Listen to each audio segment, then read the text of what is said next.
For as the light of the morning cometh out of the east, and shineth even unto the west, and covereth the whole earth, so shall also the coming of the Son of Man be.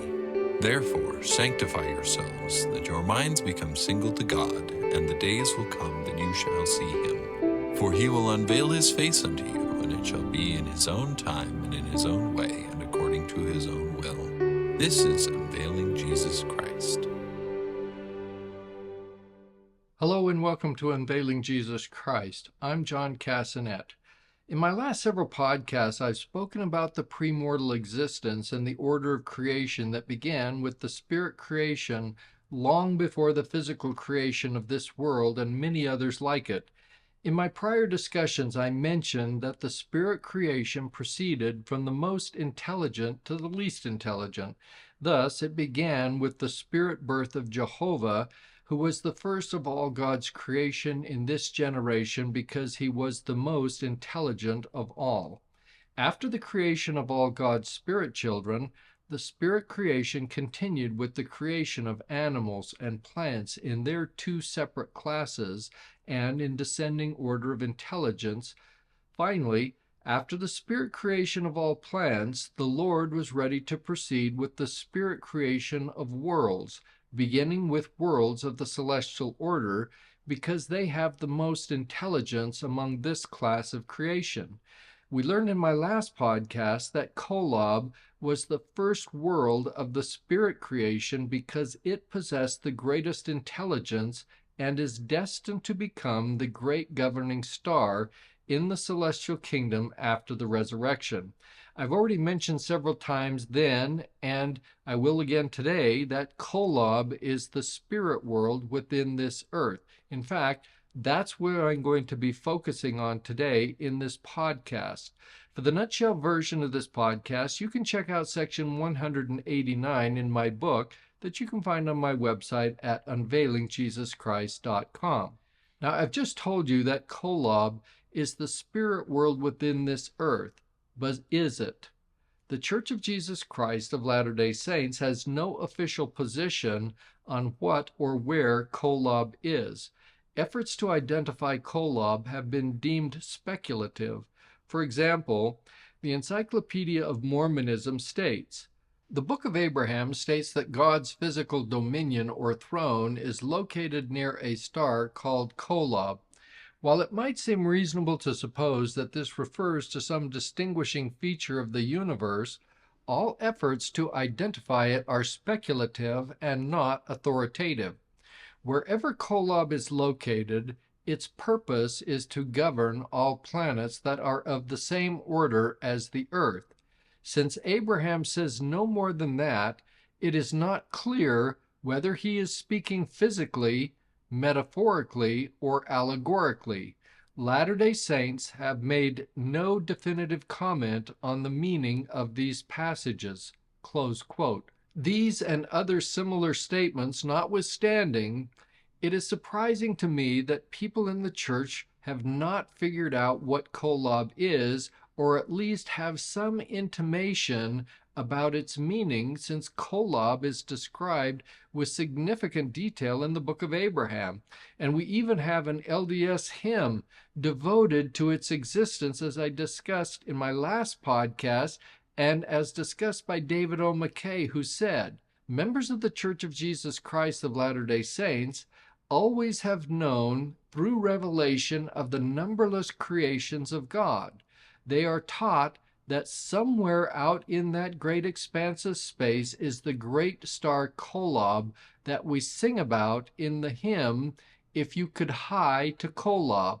Close quote. You'll recall that in my last podcast, I explained that the word hie in this title, H-I-E, means to go quickly. Since we all want to go quickly to the celestial kingdom after our resurrection, our celestial kingdom is Kolob, unless we assume that our hymnal is not doctrinally correct. If this hymn is doctrinally correct and states a true principle, then Kolob is necessarily the spirit world within this earth, because the place we want to return to quickly after our resurrection is this earth, which we will inherit as our celestial kingdom if we're worthy. Elder Ben Rich said, "If you keep the faith, eternal heaven will be this globe from which your bodies were made, and it will be your Kolob forever and forever." Close quote. Now, what I have just discussed should be sufficient evidence that Kolob is the spirit world within this earth, but many scholars and people within the church say or imply that Kolob is a world that is not directly connected with this earth other than their close proximity at the time of the spirit creation.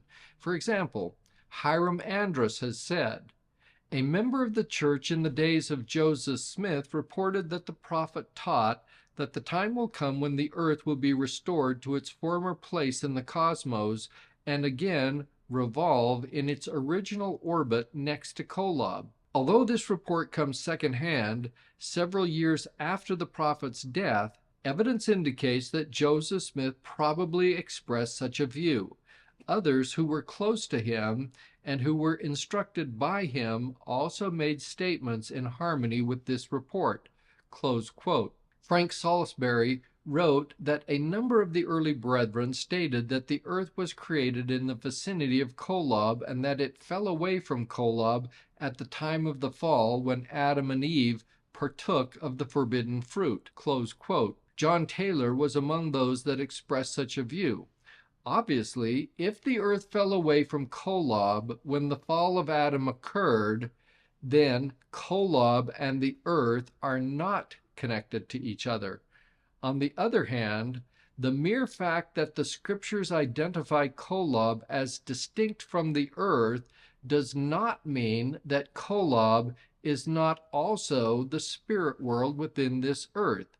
Every inward spirit body, including the inward spirit of every human, is distinct from its exterior physical body. In LDS doctrine, death is defined as the separation of the inward spirit from the outward physical body.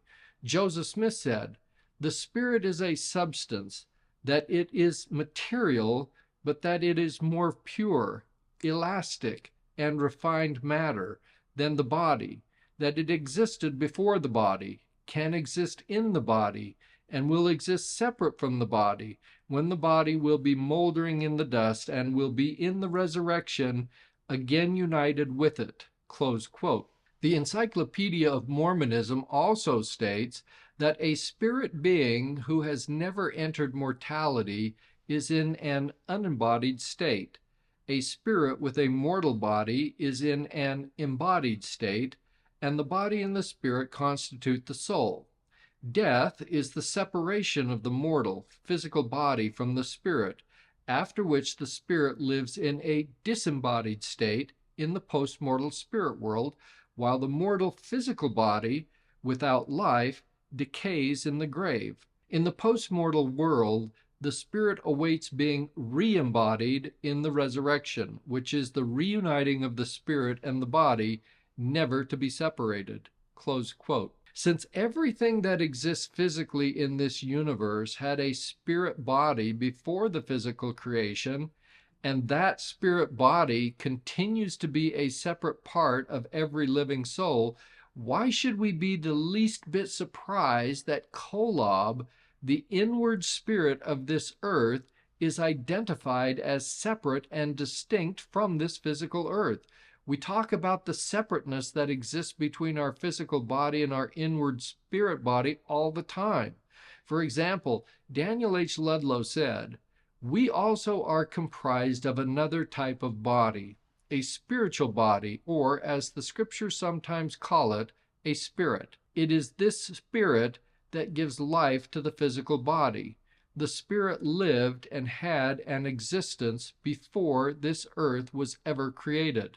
Close quote. The same principle applies to this earth, as explained by the Encyclopedia of Mormonism, which states, "The earth itself and the living things on the earth have spirit counterparts that existed before the physical creation, and a living soul consists of a spirit body united with a physical body.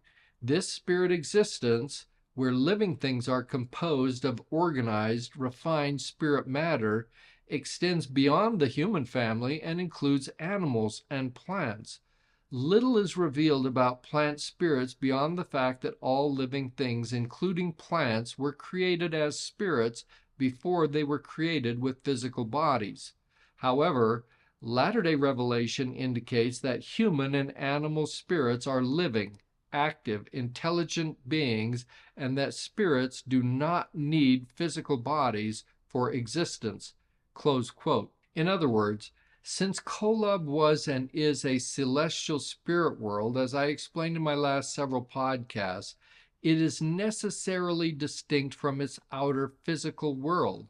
Furthermore, even though a spirit world is distinct from its physical exterior, they are bound together as one, which Hiram Andrus describes in the following quote, saying, "Since we have a spirit world organized out of pure element, endowed to a degree with some kind of intelligence and associated in a similar relationship to this physical world as our spirit bodies are to our physical bodies, this earth must be a living orb. There is associated with it a spirit world organized out of spirit that controls and gives organization to the physical materials. The life element within the earth is certainly not on a par with that which is within man or the animal kingdom, and it may be a different kind of life element, but the fact nevertheless remains that the earth is a living orb." Close quote. With the aid of the Urim and Thummim, Abraham looked back in time and saw Kolob as the premortal world of spirit for this earth before the earth's physical creation, as described in Abraham 3, verses 1 and 4, saying, "I, Abraham, had the Urim and Thummim, which the Lord my God had given unto me, in the Ur of Chaldees. And the Lord said unto me, by the Urim and Thummim, that Kolob was after the manner of the Lord." Close quote. Now, if you have some additional interest in finding out more about the Urim and Thummim, go back to my prior podcast from March 2nd of 2024. But by way of reminder, the Encyclopedia of Mormonism tells us that the Urim and Thummim is the transliteration of two Hebrew words meaning, respectively, lights and wholeness or perfections.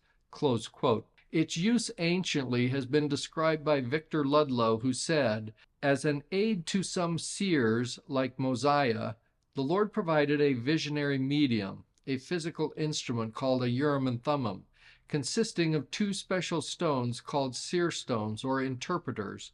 A Urim and Thummim is used both in receiving direct revelations and in translating ancient records from unknown languages. The earliest scriptural reference to a Urim and Thummim is found in the revelations of the brother of Jared. Abraham possessed another set." Close quote. With the use of a Urim and Thummim, Abraham looked back and saw his own premortal spirit among the many noble and great spirits that were organized long before his own mortal birth.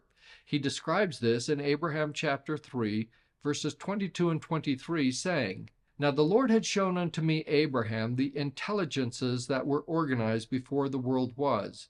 And among all these there were many of the noble and great ones.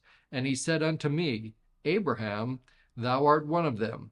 Thou wast chosen before thou wast born." Close quote. Hiram Andrus describes Abraham's vision into the premortal past, where he saw both himself and Kolob as premortal spirits, saying, "By means of the Urim and Thummim, Abraham first beheld Kolob and the great stellar system associated with that governing sphere. Next, he saw the intelligences or spirits that had been organized in the pre-earth state. Having seen that among these spirits there were many of the noble and great ones, Abraham saw that these noble and great spirits met in the grand council of the gods to formulate a plan to create the earth and place life upon it." Close quote. We might ask ourselves, if Kolob has no direct connection to this earth, why does the Lord even spend any time revealing to Abraham information concerning its existence? Furthermore, If there is no direct connection, it can't possibly be that important to the purpose of God in creating and peopling this earth. Remember, in Moses chapter 1, the Lord told Moses about this myriad of worlds without number that God had created. But then he says in Moses 135, but only an account of this earth and its inhabitants thereof give I unto you. In other words, in the Lord's dealings with Moses, everything was pretty much on a need-to-know basis. Now, if we assume that the same is true of the Lord's dealings with Abraham, why does the Lord spend so much time talking about Kolob and giving us a facsimile and all these explanations about this Kolob that is the great governing orb and star of this universe? Apparently, it's because we need to know what Kolob is because it affects us directly. We have some direct connection to Kolob, and that's why we need to know about it.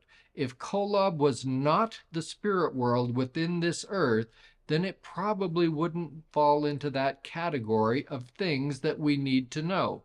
That is, the inseparable connection between this earth and Kolob as the spirit world within this earth makes the scriptural account of Kolob a highly material matter to the residents of this earth and the plan of salvation carried out on this earth.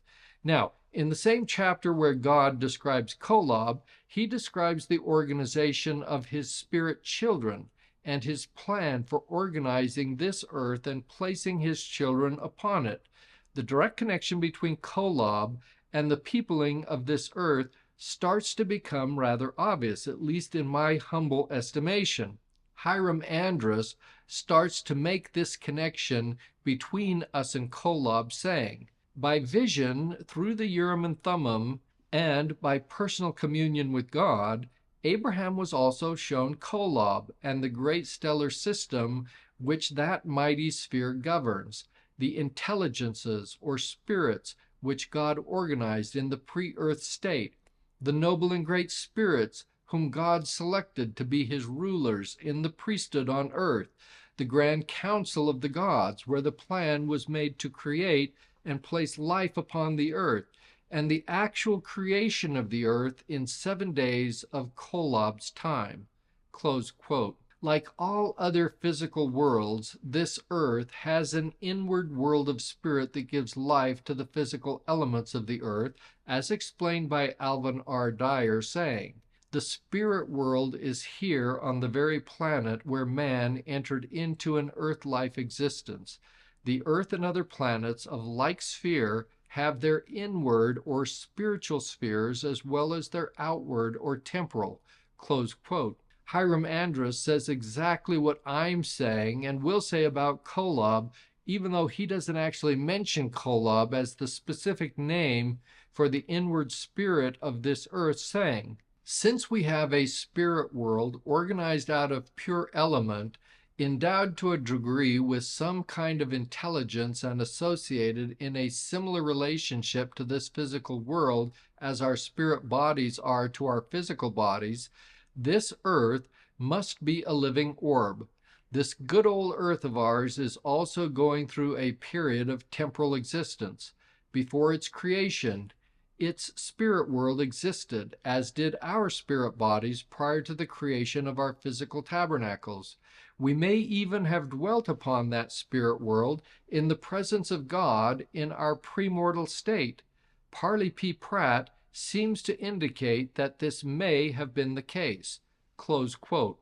With the foregoing general principles in mind, let me give you 7 reasons why Kolob is the inward spirit world of this earth.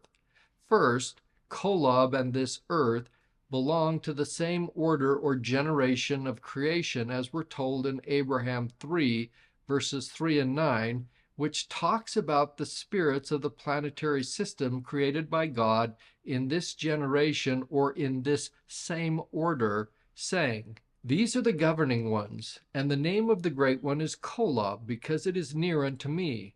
For I am the Lord thy God. I have set this one to govern all those which belong to the same order as that upon which thou standest. Kolob is set nigh unto the throne of God to govern all those planets which belong to the same order as upon that which thou standest." Close quote. Neil Maxwell explains the context of these verses that describe the multiple worlds that God the Father created in this universe, saying, "We do not know how many inhabited worlds there are, or where they are, but certainly we are not alone. This is a universe of spiritual order, in which Kolob is set nigh unto the throne of God to govern all those planets which belong to the same order as that upon which thou standest."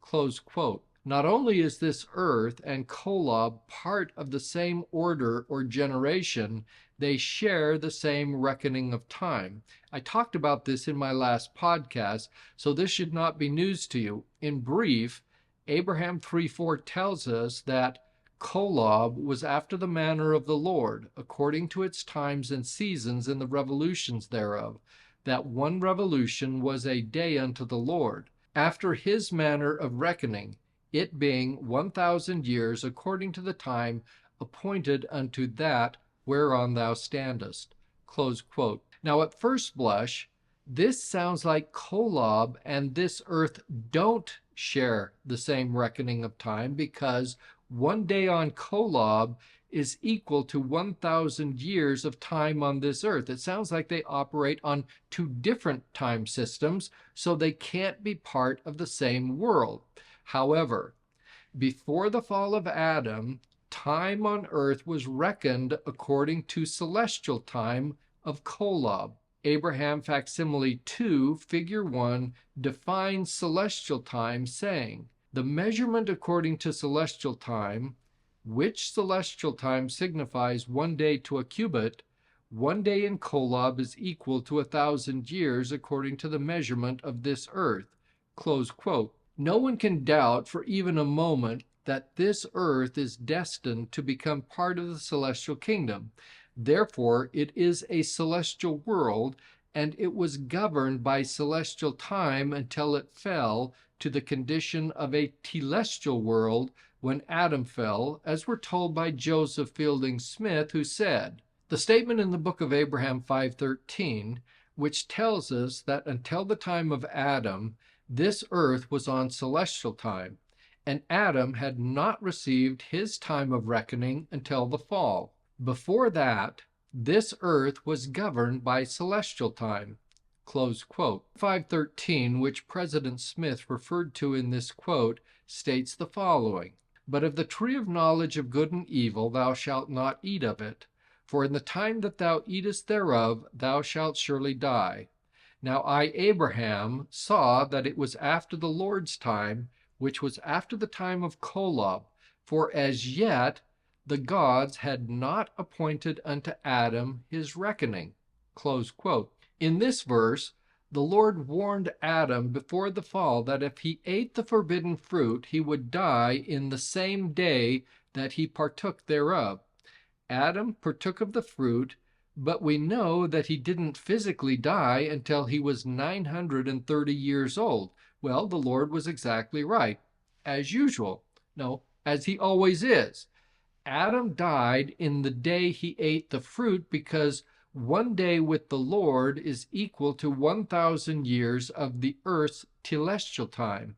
When the Lord warned Adam before the fall, they were still on the Lord's time. So that one day before the fall became 1,000 years after the fall, and Adam died before the end of the 1,000 years, or the one day with the Lord. All this confirms that before the fall of Adam, this earth had the same reckoning of time as Kolob, which means that Kolob is the inward spirit of this earth.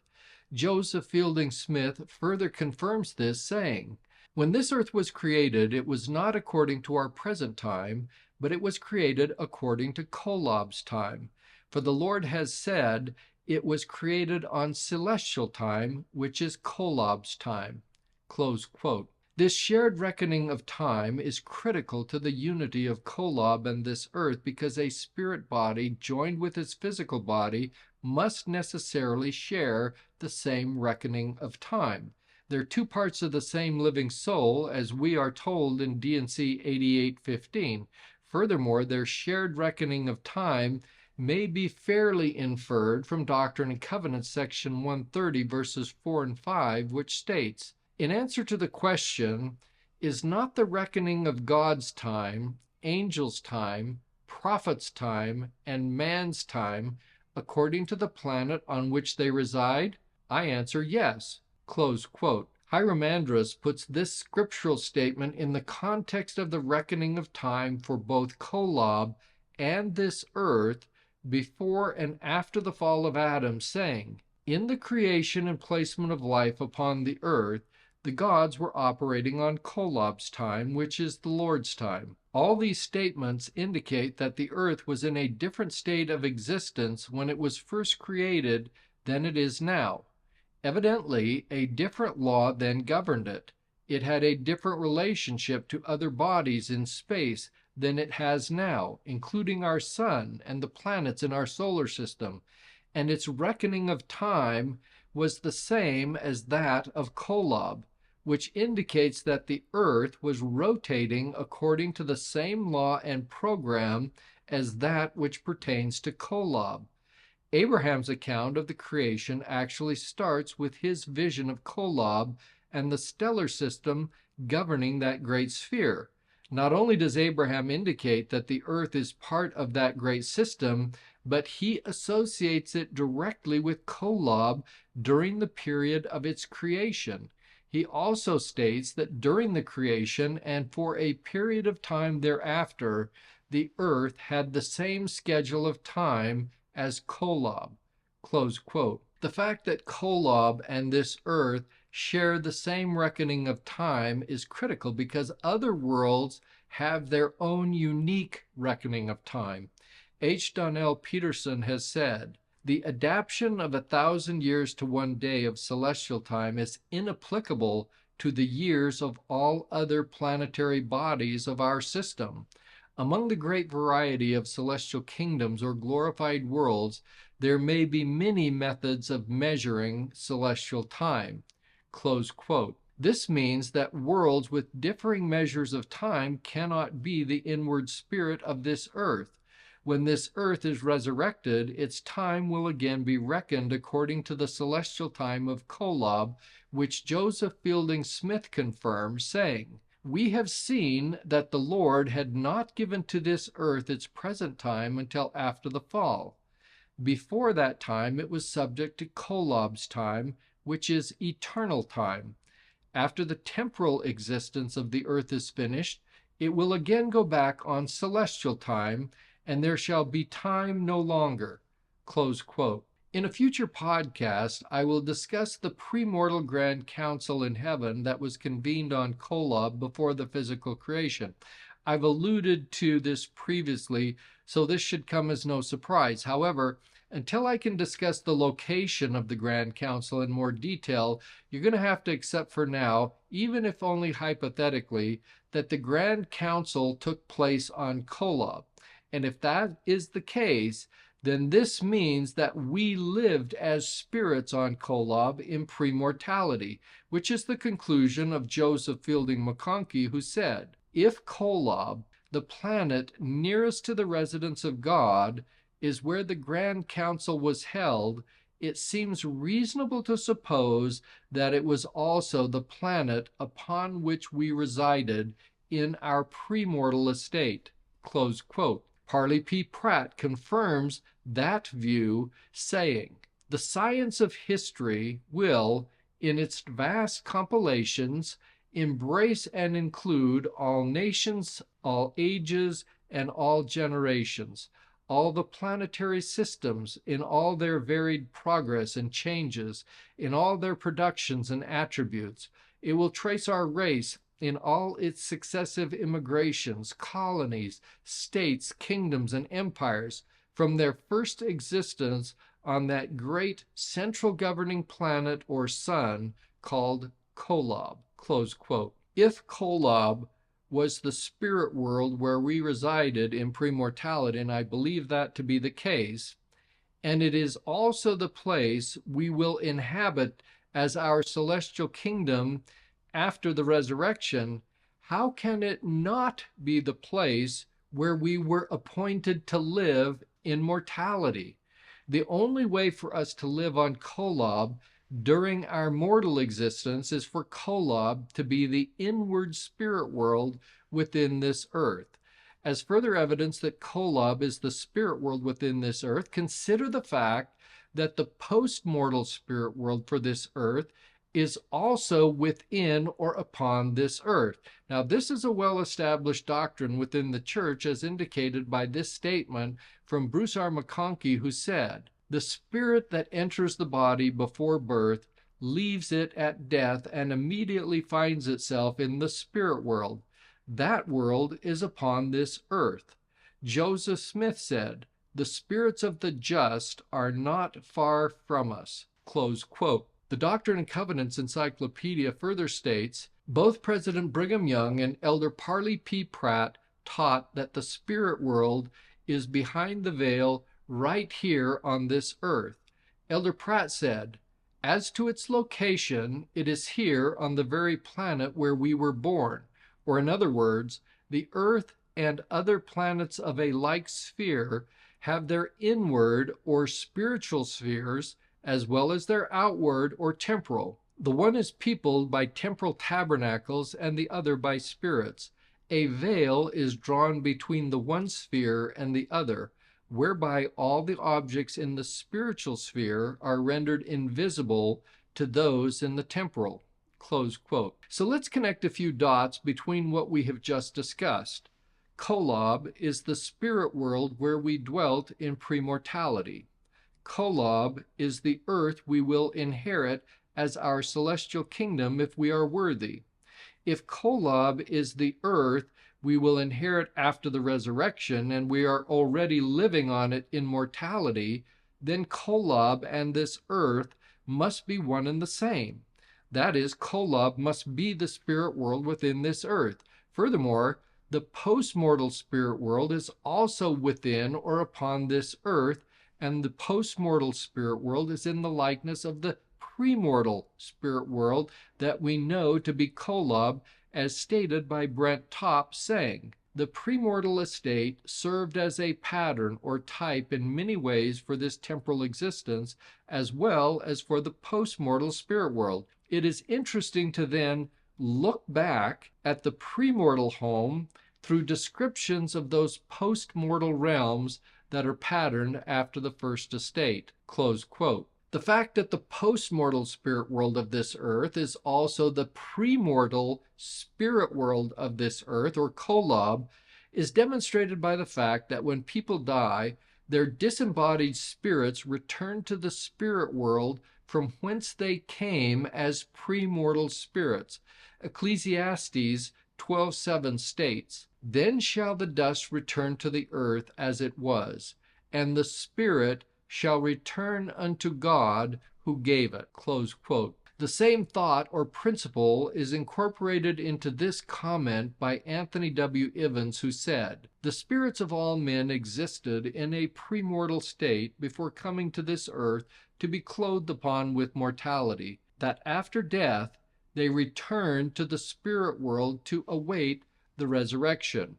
Close quote. Orson F. Whitney said, "The spirit world is not a thing afar off. Our thoughts need not sail away millions of miles into space to find it. According to the best evidence we possess, it is near to us, right around us. We have but to emerge from the body, and we are in the spirit world. Out of it we came, and into it we shall return." Close quote. It's a pretty simple proposition that we can't return to a place where we've never been.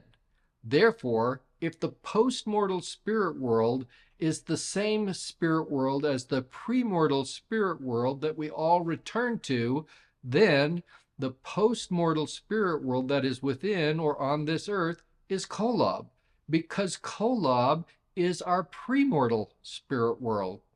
Even though Kolob is both the premortal and postmortal spirit world within this earth, the disembodied spirits of the dead from this earth do not commingle with the premortal spirits of the unborn. They exist in different dimensions. Joseph Fielding McConkie makes this clear, saying, "The idea that premortal spirits will mingle with postmortal spirits plays havoc with the doctrine that those who did not have an opportunity to accept the gospel in mortality will have that chance in the spirit world and thus be judged according to men in the flesh."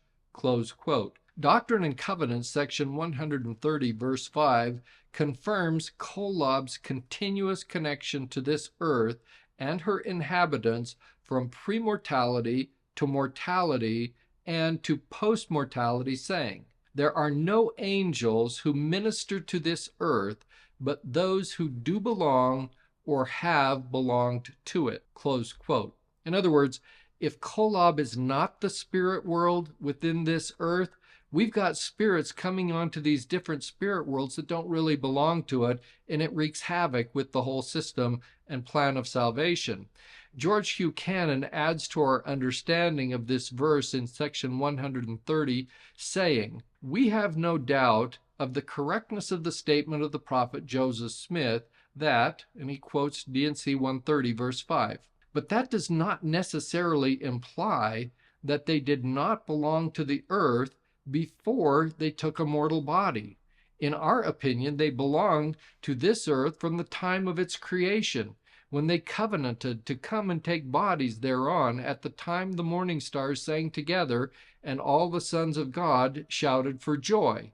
Close quote. In other words, he recognizes that premortal spirits lived on a spirit world. They were appointed to come to this earth, and there's no mixing and matching of people from that premortal spirit world with some other world. And so we have the necessary conclusion that the spirit world within this earth, in other words, Kolob, is the same spirit world that we lived on in premortality. My last podcast talked about how God the Father created Kolob as the first spirit world during the spirit creation because it possessed the greatest intelligence of all spirit worlds of this generation. In its premortal state, it was a great governing star. When it became the spirit world within this earth, it became the most wicked of all God's worlds in this generation. It descended below all things to rise again in the resurrection to become the first in government and the great governing star. I also pointed out that Kolob's descending and ascending path within this earth is typical of Christ's descending and ascending path on this earth. Since Kolob is the spirit world within this earth, it is hardly coincidental that Christ was born on this physical earth, and it will be the earth from whence Christ will reign throughout all eternity, as we're told by Robert J. Matthews, saying, "We know from Doctrine and Covenants, section 88, 17-20, and section 130, verse 9, that this earth will become a glorified celestial kingdom and that it will be Christ's earth. It is called his footstool. It is not only the place where we got our physical bodies, but also where Jesus Christ, the great creator, redeemer, the great Jehovah, got his physical body. It is the earth on which the infinite atonement was worked out and where the resurrection of Jesus Christ took place. It will eventually be crowned even with the presence of God the Father. All these factors dignify the earth beyond our comprehension. The earth is sacred." Close quote. Brother Matthews mentions that Christ performed his infinite atonement on this earth for all physical worlds and everything else he created, which is explained further by Bruce R. McConkie, saying, "Christ became, unto the Father, the creator of this earth and of worlds without number, and he was then chosen to work out the infinite and eternal atonement to come to this particular earth as the literal Son of God the Father, and to put the whole plan of redemption, salvation, and exaltation in operation." Elder McConkie also adds that when the prophets speak of an infinite atonement, they mean just that. Its effects cover all men. the earth itself and all forms of life thereon, and reach out into the endless expanses of eternity. The atonement of Christ, being literally and truly infinite, applies to an infinite number of earths." Close quote. As a singular and transcendent event in the history of this universe in this generation, the atonement had to occur on this mortal world because it has Kolob as its inward spirit. Kolob was, and will again, become the presiding star in the universe. Hiram Andrus speaks about the atonement and other singular events on this earth, saying, "It is possible that this earth occupies a very singular and significant place among the several spheres which Christ has created. It was here that he came to receive a body of flesh and bones, as a tabernacle for his glorious spirit. It was here where he, as a divine being and the God of this earth, experienced a mortal probation and was tested by the Father in a fallen spiritual state.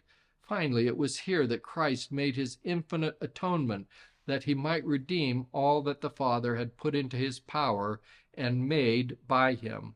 Close quote. I would go even further than what Brother Andrus says and make the declaration that this earth does occupy a very singular and significant place among all the spirit worlds that God the Father created and among all the physical worlds that Jesus Christ created. The singular difference between this world and every other world is Kolob. No other world has Kolob as its inward spirit. Can you imagine some other world that would have Kolob as its inward spirit? It's off doing its thing while the Savior is over here on this world with a spirit world of some lesser intelligence. It just can't even be imagined. Robert J. Matthews has said, "The fact that Christ was born, died, and resurrected on this earth, these being one-time events, demonstrates that he had never done these things elsewhere, or he would not have been able to do them here. And having done them on this earth, he cannot repeat them anywhere else. We see how unique our own world is in the universe. This earth is called God's footstool. On this earth, Jesus Christ obtained his only physical body, and on this earth he was resurrected with that same body, and on this earth he will stand again and reign in his body throughout eternity." Close quote. All these circumstances and singular events dictate that Kolob was the premortal governing star of the universe, that it is the spirit world within this earth, and will again be the great governing star of the universe when this earth is resurrected with Kolob as its inward spirit, and this being the place from where Christ will rule and reign the universe. I just alluded to the fact that Kolob has been and will again be this great governing star of the universe. This coincides with the eternal reign of Jesus Christ from this earth after its resurrection. Preparations for Christ's eternal reign as King of Kings will begin at the future gathering of saints at Adam-ondi-Ahman that I previously talked about, starting with my podcast on March 4 of 2025. Orson F. Whitney described this gathering saying that Adam will come to the valley of Adam-ondi-Ahman, where of old he blessed his posterity, foretelling what should befall them to the latest generation. He will call a council and assemble his righteous descendants to prepare them for the glorious advent of the King of Kings. Close quote. At this future gathering, Christ will receive back from Adam the keys of the universe, as stated by Joseph Smith, saying, "Adam delivers up his stewardship to Christ, that which was delivered to him as holding the keys of the universe, but retains his standing as head of the human family."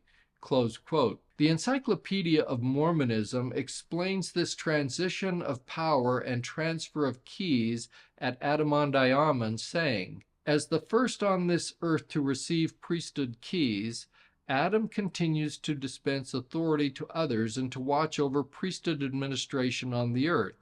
Those to whom keys have been given must return them or account for them to Adam, and he will in turn deliver them or give an accounting of them to Christ.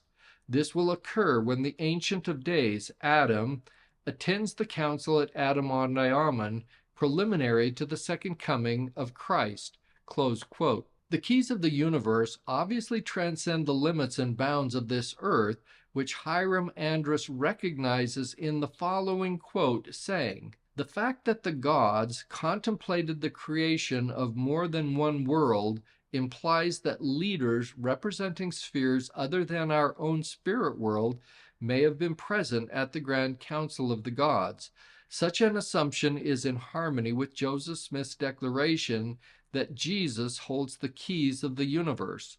It also finds support in scriptural statements which indicate that Christ's power of creation and redemption extend beyond this earth." Joseph Smith taught the doctrine that Christ's atonement extends beyond this earth to redeem those who live on other spheres which he has created. The prophet referred to the great Redeemer as holding the keys of the universe. Close quote. I don't think it comes as any surprise that Christ holds the keys of the universe, or keys that gives him power and authority over the countless worlds that he has created. For our present purposes, we need only ask ourselves, why does Christ hold those keys on this earth, and why does he govern his other worlds from this earth? You already know the answer to this question, but I'm going to tell you anyway. The keys of presidency for the entire universe exist on this earth because Kolob is the great governing star of the universe, and it's the spirit world within this earth. Hugh Nibley said, "Kolob is set nigh unto the throne of God to govern all those planets which belong to the same order as that upon which thou standest." Notice, Kolob doesn't govern all the planets in the universe, only those of the same order that concern Abraham. So he has shown Kolob for that purpose, because it concerns him. Close quote. Under the Father, Christ will personally reign from this earth with Kolob as its inward spirit over the entire universe as a king and governor. Bruce R. McConkie talks about the commencement of Christ's universal reign upon this earth, starting from the gathering at Adam-ondi-Ahman, saying, "The right and power to govern the Lord's affairs for and on his behalf have been held by prophets in all ages. But when the Lord comes to reign personally upon the earth during the millennial era, he will take back the keys. Those who have held them will make an accounting to him of their stewardships at the place called Adam-ondi-Ahman, at which gathering Christ will receive dominion and glory and a kingdom, and all people, nations, and languages should serve him. Eventually, in the celestial day, the keys of the kingdom shall be delivered up again unto the Father." Close quote. John Widtsoe has said, "The Father is the supreme ruler of the universe, but his Son has been commissioned to care for this earth. It was an eloquent lesson to the coming prophet with respect to law and order. Orderliness makes the present universe possible and pleasant to dwell in. The universe is under a reign of law." Close quote. All this explains why Kolob has been called first in government since the time of its spirit creation, as stated in Facsimile 2, Figure 1. Kolob stands supreme over an entire planetary system, which George Reynolds describes, saying, "These great governing planets control all others in their revolutions, or are the centers around which the others revolve, until we come to Kolob, the nearest to the celestial or the residence of God, which is the grand center, which governs all the suns and systems of suns which belong to the same order as our earth and those that move with it." Close quote. Hiram Andrus adds this comment about the governing status of Kolob and Christ in all of creation in this generation, saying, "Abraham saw the gods, Christ, and the noble and great spirits acting in the power and under the direction of Ahman, create the earth according to the plan that had been made in the grand council of the gods.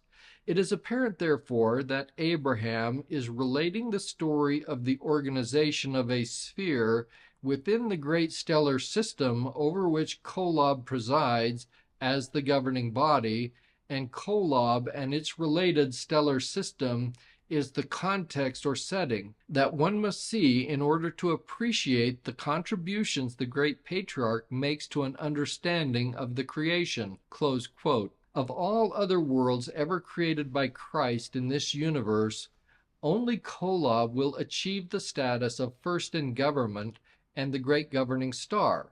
This will occur as it also becomes the greatest and governing light for all other worlds in the universe.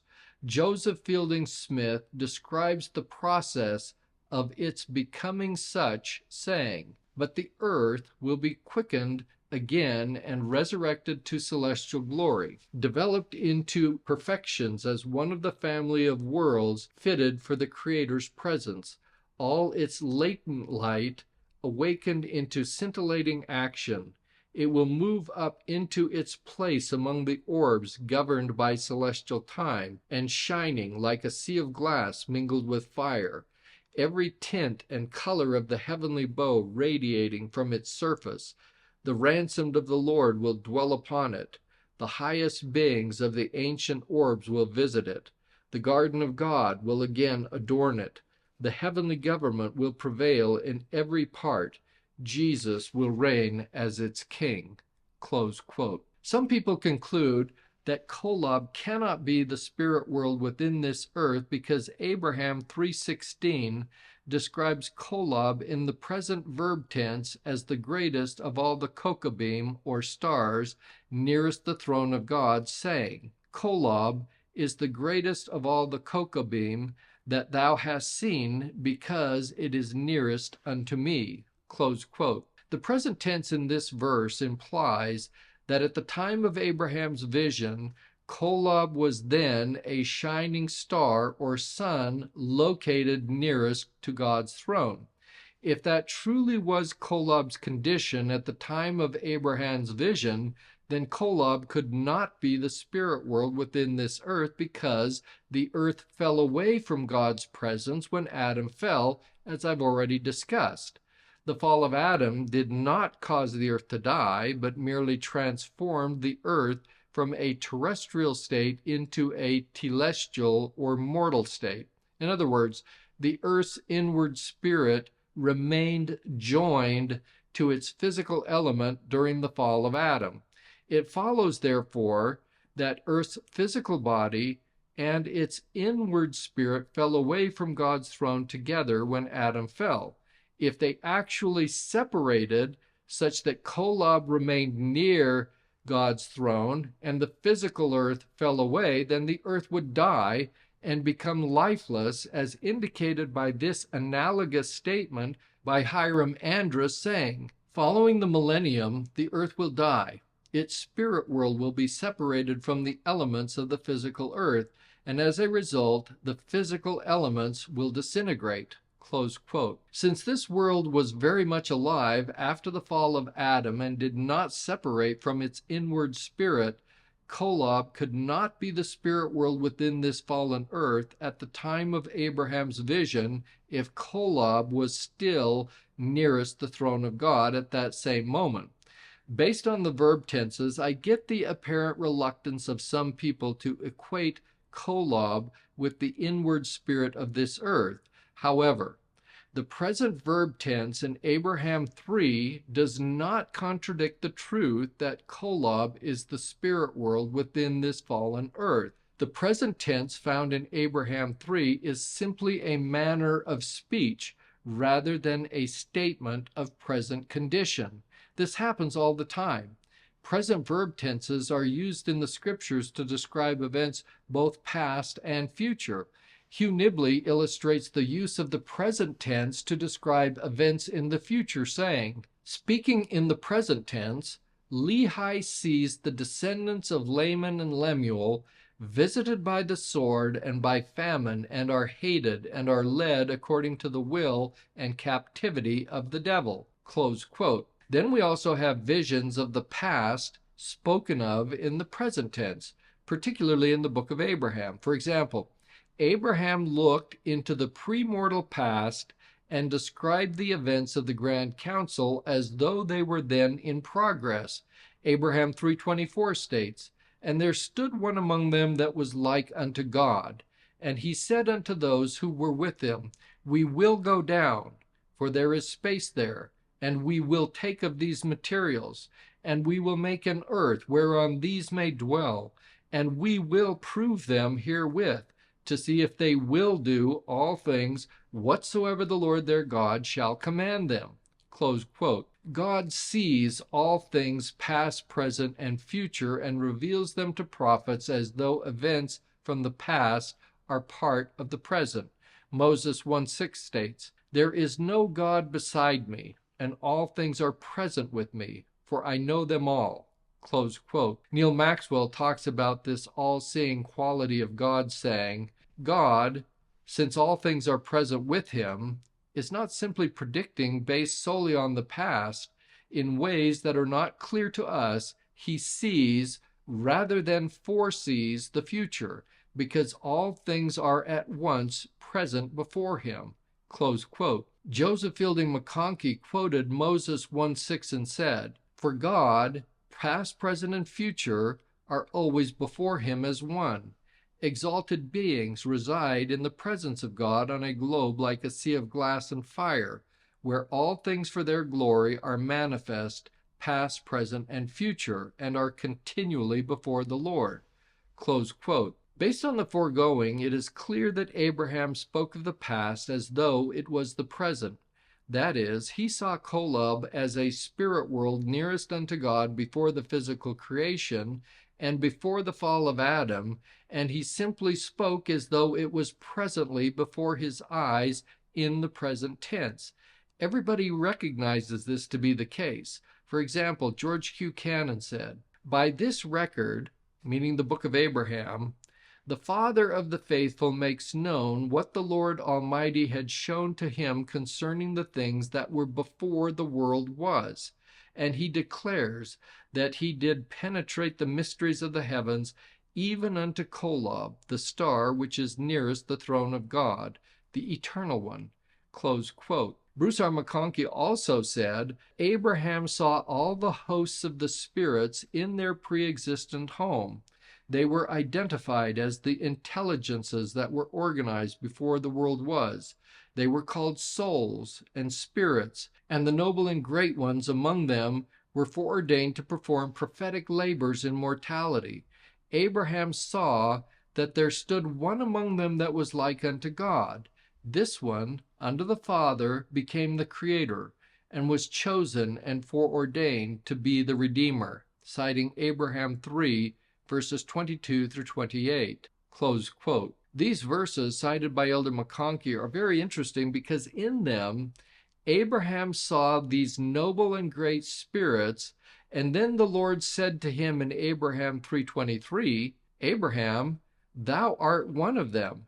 Thou wast chosen before thou wast born." Close quote. If Abraham was able to look back in time to see the premortal existence and see himself numbered among the noble and great ones, we should have no difficulty in accepting that he could also look back in time to the premortal past and see Kolob as the spirit world on which those same noble and great spirits were standing, while at the very same moment he was standing on the physical earth that had Kolob as its inward spirit. So that concludes my podcast for today. At this point, I've explained a lot of information about the premortal existence, including the order of creation, the multi-generational aspects of the creation, the spirit creation of Kolob as the first world of the spirit creation, the creation of celestial spirit worlds, and Kolob as the inward spirit world of this physical earth. With all this information under our belt, we can now start to piece together the picture of exactly what happened in the premortal existence. So my next podcast will focus on the very long period of time between the spirit creation and the Grand Council. So until then, Thanks for watching, listening, sharing, and subscribing, and to Jen and Kristen for all their help. I'll see you next time on Unveiling Jesus Christ.